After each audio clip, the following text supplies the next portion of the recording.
Marko ima 16 godina i učenik je 10. gimnazije u Zagrebu.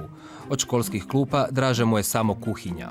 Stvarno od uvijek sam volio biti u kuhinji i pomagati ili baki, ili tati, ili mami, šta god su radili, ili keks, ili ručak. I onda je to nekako počelo rasti i ja sam sam počeo raditi bez njihove pomoći. U njegovim rukama obično tijesto postane pravi raj, i za oko i za nepce. Radim razne torte, volim mafine raditi, kekse i tako. Nešto jednostavno, ali da izgleda lijepo. Ponekad ideju ukrade s interneta, ali svaki put doda svoj autorski pečat. Smisli kakav trik zbog kojeg njegova slastica postaje posebna. Svaki kolač postoji poseban način kako ga ukrasiš, a i sve ovisi o tome kakvu, na primjer, kremu koristiš ili s čim ćeš nanijeti uopće to i tako. Razne tehnike postoje.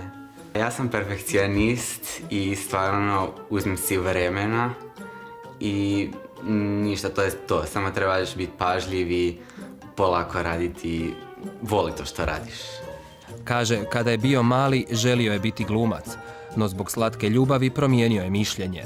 Ali sad zapravo kad sam narastao i kad sam skužio zapravo da mi je draže biti sam zatvoren u kuhinji i raditi te sve stvari, rađe bi to radio nego bio pred milijunama gledatelja i glumit ili na nekom TV-u ili na nekoj pozornici. Zbog školskih obveza ne stigne svaki dan pripremati slastice, ali vikendom je njegova pećnica zaposlena 100%. Tijekom tjedna kad je škola, najviše sat vremena, ali vikendom i praznicima sam i dulje.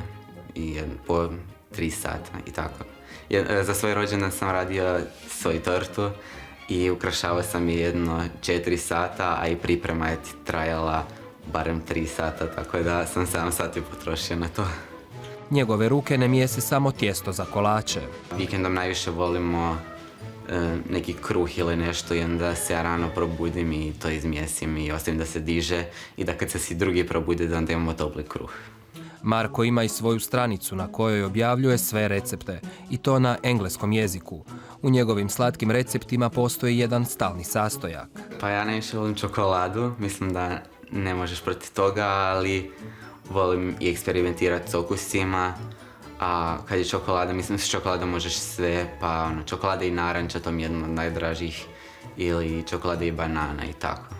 Svoje slatko znanje dodatno zasladi na društvenim mrežama, no u posljednje vrijeme on je taj koji mamama i bakama dijeli recepte. Kad me neko pita za neki savjet i kad se onda sjetim što mu zapravo uopće trebam reći, kad mu to nešto kažem, sam se iznenadim kako zapravo to znam. Eto, gledanjem tih videa i čitanjem tih raznih recepata mi jednostavno uđe u glavu i znam to bolje nego geografiju. Marka geografski možemo zamisliti jedino u kuhinji i sigurni smo da je pred njim slatka budućnost.